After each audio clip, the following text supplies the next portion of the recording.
Hi there, thanks for joining us again for another Tech Talk. I'm Nick and I'm joined by Chad Hyatt. He's our Chief Information Officer here at Aldridge.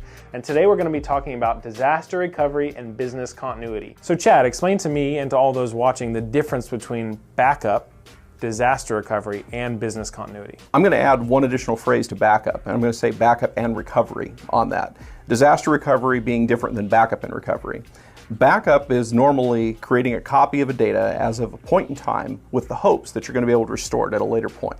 You want to be able to go back to that point in time to pull back a file or a server or a system or some application and say something went wrong. Maybe someone inadvertently deleted data, someone changed something, and I need to restore it back to a prior point in time.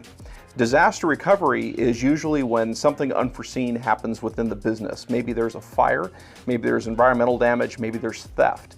We actually have a disaster that is interrupting our business operations, and we need to resume operations to at least be able to achieve the minimum level to conduct business fairly rapidly.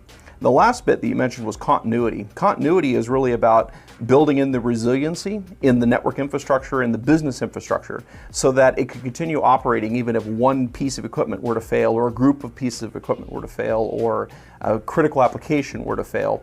How does the business continue operations without noticing much of a bump at all? Why do you think a lot of businesses typically don't build out plans for all of these scenarios? I think a lot of businesses want to have these things, and they start by making copies of their data, or they have some solution or system in place that's making regular copies along the way, and that's really the first part. That's the backup component of it.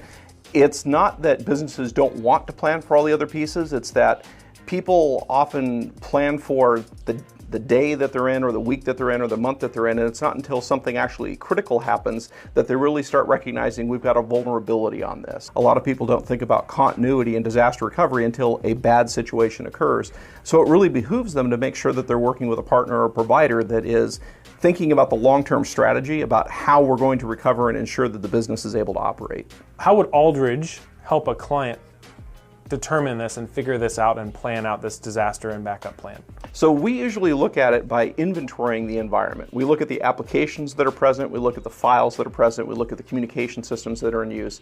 We try to identify what are the critical assets of the business, how vulnerable is the business to those not being available, and then design a solution around, okay, we need to be able to recover this reliably within 24 hours anytime. We need to recover this within a week. We need to recover this within 2 weeks, whatever's appropriate. And there's economic costs associated with each of those, depending on what we're protecting, how big it is, and how fast we need to recover it.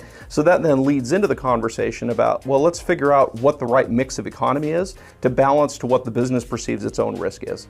When a business is thinking through all this, and maybe they're working with Aldridge, or maybe they aren't, what should they be thinking about when determining what to include as a part of the plan?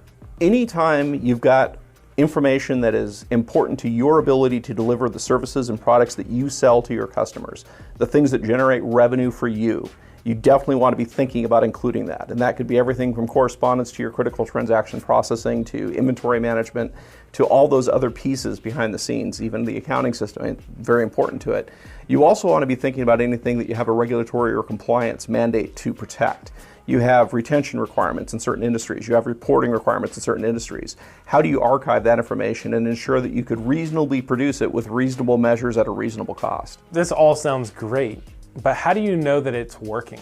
Well, I can speak for what we do, and within our service team, when we're deploying backup solutions in client environments, it's never something where we set it up and then just assume that it's working. We have a network operations center, and every backup solution that we put in place includes the reporting and alerting both for successful and for unsuccessful runs of the backup solution. So that if there's a problem, the network operations team receives that as a fairly high priority alert such that they can go and investigate and remediate the underlying cause. We take it a step further depending on the particular backup solution, in that if we're backing up like an entire server, for example, or protecting an application, we have built into our backup solutions an actual startup, a test startup of the server in the backup environment to verify that it gets to the point where it's actually operable. It even gives us a screenshot, which the guys in the network operations teams can see. They then shut the server back down and say, yep, we've got a good backup report. We have a proof of concept that yes, it started up. we're confident that we could restore the system if we needed to. If you haven't thought about the backup solution that you have, and maybe this has encouraged you to start thinking through that, if you're a client of Aldridge, feel free to reach out to your Chief Information Officer. They'd love to have this conversation with you. And if you're not a client of Aldridge, we'd love to chat with you. You can visit our website at www.aldridge.com. Reach out to us and we'll see how we can help.